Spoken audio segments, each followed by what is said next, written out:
अरे जानवी, खाना पानी पूरी? नहीं निशा, बस अब मन नहीं है, तुम खाओ। अरे खाना यार जानवी, केवल 2 ही तो पानी पूरी खाई है तूने। नहीं नहीं साक्षी, तुम खाओ। ऐसे कैसे हम खाए? भैया आप 2 प्लेट और लगाइए जानवी के लिए पानी पूरी। अरे नहीं नहीं भैया। तभी पानी पूरी वाला 2 प्लेट पानी पूरी लगाकर जानवी को दे देता है। अरे यार मुझे नहीं खानी है पानी पूरी, ये निशा साक्षी भी ना। तभी अपनी अमीर सहेलियां निशा साक्षी के सामने गरीब जानवी वो दोनों प्लेट की पानी पूरी खाने लगती है। गरीब जानवी अपनी 2 अमीर सहेलियों के साथ शहर के एक चौराहे पर खड़ी पानी पूरी खा रही थी। जानवी बहुत ही गरीब थी और निशा साक्षी बहुत ही अमीर थे। थोड़े समय बाद, भैया कितने पैसे हुए आपके? आपके 3 प्लेट के 40 रुपए हुए हैं। जानवी रहने देना तू, मैं दे देती हूँ पैसे। अरे नहीं नहीं मैं देती हूँ। निशा तू तो जानती है ना हमारी ये सहेली जानवी कितनी खुददार है, ये हमें कभी किसी चीज के पैसे नहीं देने देती। तभी रोज की तरह आज भी जानवी अपने हिस्से के पैसे दे देती है। जानवी अपनी सहेलियों के साथ कहीं भी जाती थी तो वो अपने हिस्से के पैसे खुद ही देती थी। अच्छा जानवी हम चलते हैं, मुझे घर पर कुछ काम है, तो मिलते हैं बाद में। निशा और साक्षी वहाँ से चले जाते हैं। अब क्या करूँ, माँ की दवाई के पैसों की तो मैं पानी पूरी खा गई, पता नहीं कहाँ से मुझे साक्षी निशा मिल गए थे। अब माँ की दवाई कैसे लाऊं मैं? जानवी के पास जो पैसे थे वो उसकी माँ की दवाई के थे, जिसमें से आधे पैसों से जानवी पानी पूरी खा चुकी थी। तभी जानवी एक मेडिकल शॉप पर आती है और वहाँ से अपनी माँ की दवाई लेती है। आपके 100 रुपए हुए हैं। मेरे पास तो 60 रुपए ही है भाई साहब, मैं 40 रुपए आपको कल दे दूंगी तो चलेगा? अरे नहीं नहीं बहन, हम उधार नहीं देते। मैं कल लाकर दे दूंगी ना आपको पैसे, मैं रोज आपसे दवाई ले जाती हूँ। माफ कीजिएगा पर हम किसी को भी उधार नहीं देते, आप पूरे पैसे लेकर आइए और दवाई लेकर जाइए। जानवी सड़क पर आती है। मना भी किया था मैंने निशा साक्षी को कि मुझे पानी पूरी नहीं खाने हैं, पर उन्होंने मेरी सुनी ही नहीं। अब माँ की दवाई कैसे लूं? माँ की दवाई लेना बहुत जरूरी है, वरना उनकी तबीयत और खराब हो जाएगी। पिताजी ने बड़ी मुश्किल से मुझे 100 रुपए दिए थे। तभी जानवी को सामने एक बड़ी सी शॉप दिखाई देती है, जहाँ कुछ मजदूर ट्रक से अनाज की बोरियां उठाकर उस दुकान के अंदर ले जा रहे थे। तभी जानवी वहाँ आती है। भाई साहब मुझे 40 रुपए चाहिए थे, क्या मैं यहाँ कोई काम करूँ? आप 10 अनाज की बोरियां उठाकर दुकान में रख दीजिए, मैं आपको 40 रुपए दे दूंगा।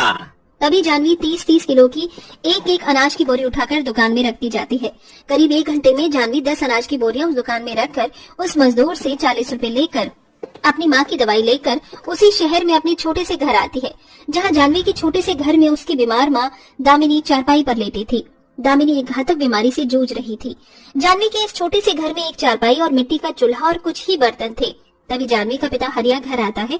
जानवी अपनी इन गरीब माता पिता के साथ बड़ी गरीबी अवस्था में अपना जीवन बिता रही थी। उसका पिता उसी शहर के एक कारखाने में 100 रुपए रोज से मजदूरी करता है। दामिनी खाना नहीं बना क्या? मुझे जल्दी कारखाने जाना है। हाँ जी बन गया है खाना। तभी थोड़े समय बाद तीनों अपने घर की फटी चटाई पर बैठकर दाल रोटी खाने लगते हैं। दामिनी शामू भाई बता रहे थे एक बहुत ही अच्छा रिश्ता आया है, लड़का अपने शहर में ही रहता है, थोड़ा गरीब है पर परिवार के लोग अच्छे हैं, तो मैं सोच रहा था हम जानवी के लिए बात करते हैं। नहीं पिताजी मुझे शादी नहीं करनी है। ऐसे नहीं कहते बिटिया, हर लड़की को एक दिन शादी करके अपने मायके को छोड़कर जाना ही होता है। जी आप शामू भाई साहब से बात कीजिए। तभी रोज की तरह अपने कारखाने जाते जाते हरिया अपने दोस्त शामू से मिलता है और उसे अपनी बेटी के रिश्ते के बारे में बताता है। अगले दिन सवेरे हरिया, दामिनी और जानवी घर में थे। तभी शामू उसी शहर में रहने वाले एक रोहन नाम के गरीब लड़के और उसके माता पिता अजीत मानसी के साथ हरिया के घर आता है और दोनों परिवार में रोहन और जानवी के रिश्ते की बात चलने पर रोहन जानवी की शादी 4 दिन बाद की तय हो जाती है। थोड़े समय बाद रोहन और उसके परिवार वाले वहाँ से चले जाते हैं। दामिनी शादी को बहुत कम समय बचा है, हमें तुरंत तैयारियों में लग जाना होगा। अचानक अपनी शादी इतनी जल्दी तय होता देखकर जानवी दंग रह जाती है। रात का समय, तभी जानवी उसी शहर में निशा के बड़े से महल जैसे घर में आती है। निशा का घर बहुत ही बड़ा था, वो काफी अमीर परिवार की बेटी थी। तभी जानवी निशा को अपनी शादी की बात बताती है। क्या इतनी जल्दी ये सब कैसे हो गया जानवी? वो पिताजी के दोस्त लाए थे रिश्ता। तूने तो बड़ा ही खतरनाक सरप्राइज दिया यार मुझे। वो सब छोड़, मेरी शादी को बहुत कम समय बचा है, तो अब तू और साक्षी दोनों मेरी शादी की तैयारियों में लग जाओ। यार जानवी माफ करना, पर मैं और साक्षी तेरी शादी में नहीं रह पाएंगे, क्योंकि हमें 2 दिन बाद ही उदयपुर शहर जाना है। वहाँ हमें MBA में एडमिशन करवाना है और उसकी लास्ट डेट 3 दिन बाद की है। अरे नहीं नहीं, तुम दोनों किसी और दिन चले जाना। ऐसा नहीं कर सकती जानवी, पापा ने पैसे ऑनलाइन पे कर दिए हैं। एडमिशन करवाने जाना बहुत जरूरी है। पर तू चिंता मत कर, हम बाद में तेरे ससुराल आएंगे ना तुझसे मिलने। तभी वहाँ साक्षी भी आ जाती है। साक्षी, निशा और जानवी ये तीनों बचपन की सहेलियां हैं। तभी थोड़े समय बाद जानवी अपने घर चली जाती है। उसके बाद 4 दिन बाद जानवी की शादी रोहन से हो जाती है और जानवी अपने एक कमरे के झोपड़े ससुराल में चली आती है। जानवी के ससुराल में उसकी सास ससुर और उसका पति रोहन था। उनका ससुराल उसके मायके से भी ज्यादा गरीब था। रोहन उसी शहर में ईंटें बनाने वाली भट्टी पर 100 रुपए रोज से मजदूरी करता था। अगले दिन सवेरे जानवी अपने झोपड़ी ससुराल में मिट्टी के चूल्हे पर चाय बना रही थी। उसके ससुराल में गैस नहीं था और मानसी, अजीत घर में पुरानी टूटी चारपाई पर बैठे थे। बहू, तुझे मिट्टी के चूल्हे पर चाय बनाने में तकलीफ तो नहीं हो रही है ना? नहीं ससुर जी, मुझे कोई तकलीफ नहीं हो रही है इस चूल्हे पर चाय बनाने में। मैं अपने मायके में भी चूल्हे पर ही खाना बनाया करती थी। उसके बाद जानवी अपने गरीब ससुराल में एक बहू होने के सारे फर्ज बहुत अच्छे से निभाने लगी। इसी तरह दिन प्रतिदिन बीतने लगे। बारिश का मौसम शुरू हो चुका था और बरसात के आते ही रोहन का काम 4 महीने के लिए बंद हो जाता है। एक शाम कड़ाके की बारिश हो रही थी और बारिश का सारा पानी रोहन के झोपड़े घर की कमजोर छत और टूटी खिड़कियों से घर के अंदर आ रहा था। मानसी, अजीत घर में चारपाई पर बैठे थे और जानवी, रोहन घर में आए पानी को बाहर फेंक रहे थे। बरसात के आते ही हमारी परेशानी शुरू हो जाती है। कब से कह रही थी मैं रोहन को कि घर की मरम्मत करवा ले। माँ, मेरी रोज की कमाई केवल 100 रुपए ही है। अब मैं इतनी कम कमाई में क्या क्या करूँ? करीब 2 घंटे बाद बारिश थम जाती है। तभी जानवी, रोहन सारा पानी बाहर फेंककर गीले फर्श पर ही सो जाते हैं। अगले दिन रोहन शहर में काम की तलाश में चला जाता है पर उसे कहीं काम नहीं मिलता। इसी तरह दिन प्रतिदिन बीतने लगे। अब रोहन का काम न मिलने पर उसके परिवार के भूखे रहने के दिन आ चुके थे और बारिश के कारण उनके घर में हर समय छत से पानी घर के अंदर आने लगा था, जिसके चलते रोहन और जानवी को काफी परेशानियों का सामना करना पड़ रहा था। एक शाम सब घर में भूखे बैठे थे। ये बरसात के आने से हमारी तकलीफें तो कितनी बढ़ जाती हैं। मुझे तो कहीं भी काम भी नहीं मिल रहा। जी, घर का सारा राशन खत्म हो चुका है और पास में पैसे भी नहीं है। अब क्या करें? क्या करूँ जानवी, मुझे कोई राशन उधार भी नहीं दे रहा है, न कोई पैसे दे रहा है। काम के न मिलने से और घर में पैसा राशन खत्म होने से जानवी और सब काफी परेशान हो चुके थे। इसी तरह 3 दिन बीत जाते हैं। जानवी अब आस पड़ोस वालों के घरों से थोड़ा बहुत खाना मांग कर लाने लगी और अपने बूढ़े सास ससुर को खिलाने लगी। एक दिन कड़ाके की बारिश हो रही थी और भूखे रहने से जानवी की तबीयत बहुत ज्यादा खराब हो जाती है।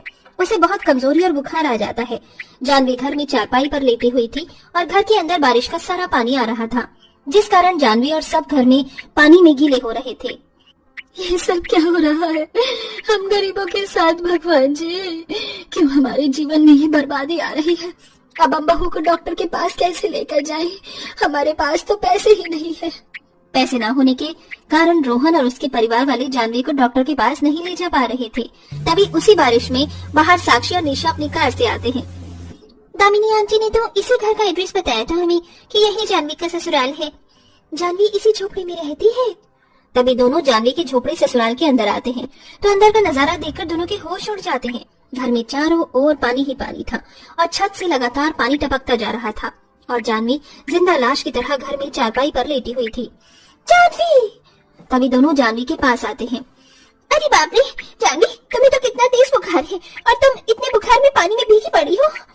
साक्षी, निशा। तभी जानवी निशा, साक्षी को अपनी ससुराल की सारी गरीबी के बारे में बताती है। क्या हमारी सहेली इतना दर्द भरा जीवन बिता रही है? तो चिंता मत कर जानवी, अब हम आ गए हैं ना। रोहन जी, आप सब अपने इस घर को खाली करके हमारे साथ चलिए। मैं आपको अपने पिताजी की कंपनी में नौकरी भी दिलवाती हूँ और साथ में कंपनी की ओर से आपको एक अच्छा घर भी दिलवाती हूँ। तभी निशा, साक्षी, रोहन और उसके परिवार को लेकर उसी शहर के एक पक्के मकान में आते हैं और रोहन को एक कंपनी में नौकरी दिलवा देते हैं और जानवी का इलाज एक बड़े से हॉस्पिटल में करवाते हैं। कुछ दिन बाद जानवी की हालत अब ठीक हो चुकी थी। निशा, साक्षी, मैं तुम्हारा धन्यवाद कैसे करूं?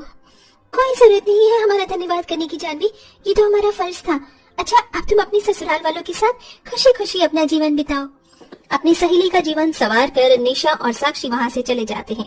उसके बाद रोहन रोज कंपनी में काम करके महीने के अच्छे खासे पैसे कमाने लगा और खुशी खुशी अपने परिवार के साथ अपना जीवन